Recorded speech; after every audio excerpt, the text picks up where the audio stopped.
सो hey guys यार, welcome back. स्वागत है आप सभी लोगों का एक और नए वीडियो में। सो वैसे आज के इस वीडियो में हम टॉप 20 पोकेमोन के फैक्ट्स के बारे में बात करेंगे। यानी कि आज के इस वीडियो में मैं आपको 20 फैक्ट्स बताने वाला पोकेमोन के बारे में। एंड ये सारे फैक्ट्स काफी इंटरेस्टिंग होने वाले। एंड इनमें से ज्यादातर फैक्ट्स तो आपने कहीं पे सुने भी नहीं होंगे। सो डेफिनेटली वीडियो काफी इंटरेस्टिंग होने वाली है। वीडियो को अभी से एक लाइक कर दो, चैनल को सब्सक्राइब करके बेल आइकन को भी प्रेस कर देना। एंड अब चलिए फिर वीडियो को स्टार्ट करते हैं। Let's get started.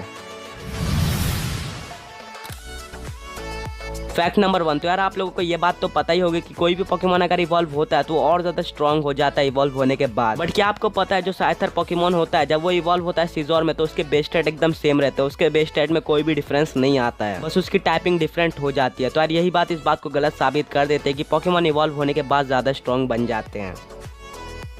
Fact number 2। तो क्या आपको पता है ड्रैगनाइट साउंड के स्पीड से भी 2 गुना ज्यादा तेज उड़ सकता है। मतलब साउंड लगभग 3 सेकंड के अंदर 1 किलोमीटर ट्रैवल करता है, तो उसी तरह ड्रैगनाइट 2 किलोमीटर 3 सेकंड में ट्रैवल कर सकता है। तो इसी बात से आप अंदाजा लगा सकते हो कि ड्रैगनाइट कितना तेज उड़ सकता है। Fact number 3। तो आप लोग म्यूटू को तो जानते होंगे, उसके सबसे ज्यादा पॉपुलर लेजेंडरी पोकेमोन भी हम लोग कह सकते हैं। एंड उसको सबसे ज्यादा स्ट्रॉन्ग लेजेंडरी पोकेमोन भी माना जाता है। तो क्या आपको पता है कि म्यूटू का बर्थडे भी मनाया जाता है। मतलब कि जिस दिन उसको क्रिएट किया गया था उसी दिन को उसके बर्थडे की तरह जाना जाता है, जो कि 6 फरवरी है। Fact number 4। तो यार आप लोगों ने पोकेमोन गेम्स तो खेले होंगे। एंड अगर आप लोगों ने खेले हैं तो आप लोगों ने एक बात तो नोटिस की होगी कि हर एक रीजन के गेम में हमें एक प्रोफेसर दिखाया जाता है स्टार्टिंग में, जो कि यार पोकेमोन के वर्ल्ड एंड उस गेम का इंट्रोडक्शन देता है। बट क्या आपको पता है पोकेमोन स्वॉर्ड एंड शील्ड एक ऐसा इकलौता गेम है जहाँ पे हमें स्टार्टिंग में कोई भी प्रोफेसर नहीं दिखाया जाता, यानी कि कोई भी प्रोफेसर इंट्रोडक्शन नहीं देता है। उनके जगह चेयरमैन रोस नाम का एक बंदा होता है जो कि इंट्रोडक्शन देता है। Fact number 5। तो यार हमें पोकेमोन के वर्ल्ड में काफी सारे चैंपियंस दिखाए गए, यानी कि हर एक रीजन का एक पर्टिकुलर चैंपियन तो होता ही है। एंड हर एक रीजन के चैंपियन का एक पर्टिकुलर होम टाउन भी होता है। बट डियांथा एक ऐसी इकलौती चैंपियन है जिसका होम टाउन अभी तक कंफर्म नहीं बताया गया है। और इसका एक रीजन ये हो सकता है कि यार डियांथा चैंपियन तो है ही, बट उसके साथ वो एक्ट्रेस भी है। तो एक्ट्रेस का रोल निभाने के लिए वो पूरे पोकेमोन के वर्ल्ड में हमेशा ट्रैवल करती रहती है। मतलब वो एक पर्टिकुलर जगह पे ज्यादा देर तक नहीं रुकती, इसीलिए हमें उसका होम टाउन अभी तक नहीं पता चला है। Fact number 6। यार पोकेमोन में काफी सारे रीजन से इंट्रोड्यूस करवाए गए। एंड हर एक रीजन के साथ उसके काफी सारे नए पोकेमोन्स को भी इंट्रोड्यूस करवाया जाता है। एंड हर एक पोकेमोन को पोकेमोन के क्रिएटर्स द्वारा डिजाइन किया जाता है एंड देन उसको रिलीज किया जाता है। तो कुछ पोकेमोन्स तो काफी इजीली बन जाते हैं, मतलब कि काफी कम टाइम में बन जाते हैं। बट क्या आपको पता है कि वो ऐसा कौन सा पोकेमोन है जिसको बनाने में सबसे ज्यादा टाइम लग गया था, मतलब उसको डिजाइन करने में सबसे ज्यादा टाइम लग गया था? वो पोकेमोन्स थे ओशोवॉट और उसकी एवोल्यूशन लाइन, यानी कि ओशोवॉट, डिवॉट एंड सैमुरॉट। और ये बात खुद पोकेमोन के डिजाइनर केन सुगीमोरी ने कंफर्म की थी। और इन्होंने ये भी बताया था कि इसकी डिजाइन लेने के लिए हमें पूरे एक्वेरियम में घूमना पड़ा था। एंड बहुत ज्यादा घूमने के बाद हमने इसकी इंस्पिरेशन सी लायन से ली। Fact number 7। तो आप लोगों ने द अगली डकलिंग नाम की स्टोरी तो सुनी होगी, ये काफी ज्यादा पॉपुलर है। अगर आप लोगों ने नहीं सुनी तो मैं शॉर्ट में समझाऊं तो ये बेसिकली इस स्टोरी में एक डक होती है जिसके काफी सारे बच्चे होते हैं, बट उनमें में से एक बच्चा काफी अगली दिखता था, मतलब बेकार दिखता था दूसरों के मुकाबले। एंड इस वजह से वो काफी उदास भी रहा करता था। बट आगे जाके वो काफी सुंदर हंस में यानी कि स्वैन में तब्दील हो जाता है, यानी कि ट्रांसफॉर्म हो जाता है। तो फैक्ट ये है कि इसी स्टोरी से इंस्पायर होकर डकलेट एंड उसके एवोल्यूशन यानी कि स्वैनो को बनाया गया है। मतलब कि शुरुआत में यानी कि अपने इनिशियल स्टेज में डकलेट उतनी अच्छी नहीं दिखती, काफी अगली दिखती है, बट इवॉल्व होने के बाद वो काफी अच्छे स्वैन में ट्रांसफॉर्म हो जाती है। सो वीडियो में आगे बढ़ने से पहले मैं आप सभी लोगों से एक पोके क्विज पूछना चाहूंगा। तो बताओ इस पोकेमोन का नाम क्या है?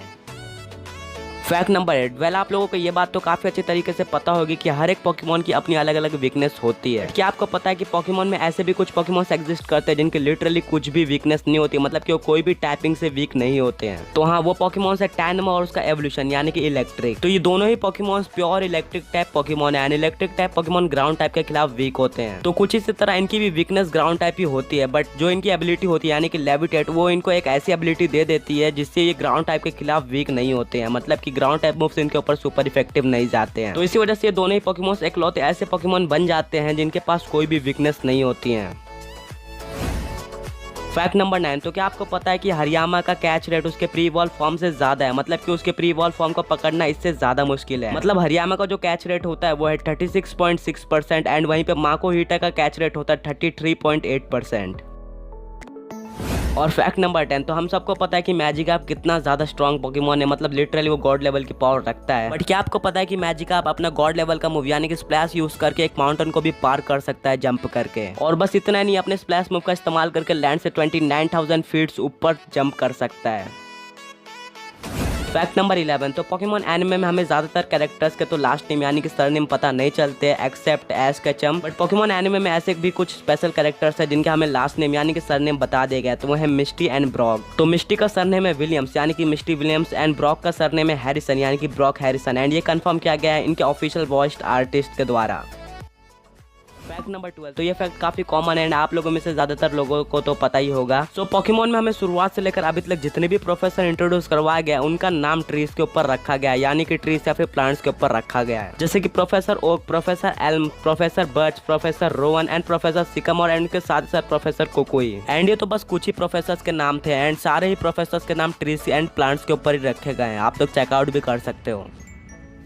फैक्ट नंबर 13, तो हम सबको पता है कि हमें ज्यादातर कैरेक्टर्स की एज रिवील नहीं कराई जाती एंड जिनकी रिवील कराई जाती है उनकी बढ़ती नहीं है, मतलब कि हम सबको पता है कि कितनी बड़ी मिस्ट्री है एश की एज। बट ये आपको पता है कि जो टेंटाक्रूल पोकेमॉन होता है उसकी एज हम उसके टेंटेकल्स को देखकर बता सकते हैं, मतलब कि पॉकेडेक्स में तो बताया गया कि टेंटेकल्स के पास 80 टेंटेकल्स तक हो सकते हैं, बट जो टेंटेकल्स जितना ज्यादा लिव करता है मतलब कि जितना ज्यादा वो जीता है उसके टेंटेकल्स उतने कम होते जाते हैं। एंड इससे आप अंदाजा लगा सकते हो कि कौन सा टेंटेक्रूल ज्यादा बड़ा है, मतलब कि जिसके पास सबसे कम टेंटेकल्स होते हैं वही सबसे ज्यादा बड़ा टेंटाक्रूल होता है। फैक्ट नंबर 14, तो हम सबको पता है कि पोकेबॉल्स पोकेमॉन में कितना बड़ा रोल प्ले करते हैं, मतलब पोकेबॉल्स के बिना तो पोकेमॉन एनिमे एकदम अधूरा है। बट पोकेबॉल्स जो हैं वो पोकेमॉन के शुरुआत में नहीं हुआ करते थे, बट क्या आपको पता है कि पोकेबॉल्स को इन्वेंट करने के पीछे कारण क्या था? तो वो था प्राइमेप, मतलब कि जो भी पोकेमॉन ट्रेनर यहाँ वहाँ घुमा करता था उसको प्राइमेप आके पीट के चला जाता था। और ऐसा हमने पोकेमॉन में भी देखा है जहाँ पे एक एपिसोड में प्राइमेप ने एश, मिस्टी एंड ब्रॉक को काफी मारा था एंड काफी परेशान कर दिया था। तो इसी वजह से जो भी ट्रेनर्स पोकेमॉन में रहा करते थे वो इससे काफी परेशान हो गए थे एंड इसके बाद पोकेबॉल्स को इन्वेंट किया गया प्राइमेप को पकड़ने के लिए एंड इसके बाद पोकेबॉल्स का यूज करा जाने लगा एंड पोकेबॉल्स पोकेमॉन का एक काफी बड़ा हिस्सा बन गए। फैक्ट नंबर 15, तो क्या आपको पता है कि मिस्टी के सार्डक ने वाटर गन को लर्न करने के लिए कितने एपिसोड लिए? तो टोटल मिला के वो थे 942 एपिसोड्स, मतलब है लिटरली मिस्टी के सार्डक ने एक मूव को लर्न करने के लिए, वो भी काफी आसान सा मूव था, उसको लर्न करने के लिए 942 एपिसोड्स ले लिए। फैक्ट नंबर 16, तो क्या आपको पता है जो स्पियरो पोकेमॉन होता है वो कलर ब्लाइंड होता है, मतलब कि ब्लैक एंड व्हाइट की जगह उसको और कोई कलर नहीं दिखता है। एंड ये बात हमें पोकेमॉन के सबसे पहले ही एपिसोड में कंफर्म हो गई थी जो कि था आई चूज यू, जहाँ पे काफी सारे स्पियरो एक झुंड बना के पिकाचू एंड एश को चेस कर रहे थे एंड तभी उनके आंखों से हमें व्यू दिखाया जाता है एंड आप लोग खुद ही देख सकते हो कि पूरा का पूरा व्यू ब्लैक एंड व्हाइट होता है एंड इसी से हमें ये बात कंफर्म हो जाती है कि स्पियरो कलर ब्लाइंड होता है, मतलब कि उसको कोई भी कलर नहीं पता चलता है। फैक्ट नंबर 17, तो आप लोगों ने इसी वीडियो में स्प्लैश मूव के बारे में जाना, तो आप लोग ये भी जान लो कि स्प्लैश मूव एक वाटर टाइप मूव नहीं होता है बल्कि वो एक नॉर्मल टाइप मूव होता है। एंड वहीं पे दूसरी तरफ ड्रैगन असेंट जो कि रेक्वाजा का सबसे पावरफुल मूव है, एक ड्रैगन टाइप नहीं बल्कि फ्लाइंग टाइप मूव होता है। तो ये फैक्ट काफी इंटरेस्टिंग था बिकॉज ड्रैगन असेंट के नाम में ड्रैगन आता है तो हमें एक ड्रैगन टाइप की तरह लगता है एंड स्प्लैश तो यार पहले ही नजर में हमें लगता है कि एक वाटर टाइप मूव है। फैक्ट नंबर 18, तो शुरुआत से ही पोकेमॉन ने काफी सारे पोकेमॉन के गेम्स को रिलीज किया, बट 2016 में पोकेमॉन ने रिलीज किया पोकेमॉन गो एंड ये गेम प्ले स्टोर पर रिलीज हुआ था जो कि डाउनलोड करने के लिए एकदम फ्री था। बट क्या आपको पता है कि पोकेमॉन गो जब शुरू में रिलीज हुआ था तो उसका क्रेज इतना ज्यादा बढ़ गया था, मतलब कि उसको 1 बिलियन टाइम्स डाउनलोड किया गया था एंड एक ऐसा माइलस्टोन था जिसको पोकेमॉन गो के अलावा 2 ही मोबाइल गेम्स ने अचीव किया था जो कि थे PUBG and Subway suffer. But ये क्रेज ज्यादा दिन तक नहीं रहा, मतलब काफी न्यूज वगैरह फैलने लगी थी, इस वजह से इसको काफी लोगों ने डिलीट कर दिया एंड जल्द ही इसकी पॉपुलैरिटी कम हो गई। फैक्ट नंबर 19, तो क्या आपको पता है कि पोकेमॉन वर्ल्ड का सबसे हैवीएस्ट पोकेमॉन कौन सा है? तो इसके लिए 2 पोकेमॉन्स के अंदर टाई होता है जो कि कैलेस्टीला एंड कॉस्मियम। तो हाँ, कॉस्मियम को बिलीव करना काफी मुश्किल है, मतलब कि वो इतना छोटा सा है बट वो इतना ज्यादा भारी है जिसका वेट लगभग 1000 kg होता है। एंड फैक्ट की बात तो यह है कि ऐश ने इसको आराम से उठा लिया था अपने हाथों में। ऐश इसको ऐसे लेकर घूमता था जैसे कि एक छोटा मोटा पोकेमॉन है, मतलब कि अपने पिकाचू को ही लेकर घूम रहा है। और फाइनल फैक्ट यानी कि फैक्ट नंबर 20, पोकेमॉन में हमें अभी तक जितने भी रीजन यानी कि जेन्स इंट्रोड्यूस करवाया गया उनके ऊपर एक पर्टिकुलर पोकेमॉन गेम तो बनता ही है। एंड आप लोग तो यही सोचते होंगे कि जो पोकेमॉन गेम जिस रीजन यानी कि जेन के ऊपर बेस्ड है वो उसी जेन को बिलोंग करता है, बट नहीं, ऐसा बिल्कुल भी नहीं। जो पोकेमॉन गेम जिस जेन में इंट्रोड्यूस करवाया जाता है यानी कि अगर वो जेन 3 में इंट्रोड्यूस करवाया गया तो उसी जेन का वो पोकेमॉन गेम बन जाता है, हालांकि वो जेन 1 में बेस्ड हो तो भी। तो हाँ, इसी हिसाब से Pokemon Fire Red and Leaf Green Gen 3 के गेम्स बन जाते हैं, Pokemon Heart Gold and Soul Silver Gen 4 के गेम्स बन जाते हैं एंड सो ऑन। वेल, यही थे पोकेमॉन के बारे में 20 इंटरेस्टिंग फैक्ट्स। तो अगर आपको फैक्ट्स पसंद आए तो वीडियो को लाइक कर देना एंड ऐसे ऑसम कंटेंट पाने के चैनल को सब्सक्राइब करके बेल आइकन को भी प्रेस कर देना। हम लोग कुछ ही दिन में 50 के सब्सक्राइबर्स को अचीव कर लेंगे। तो हाँ, मिलूंगा ऐसे ही ऑसम कंटेंट के साथ। Until then, peace out.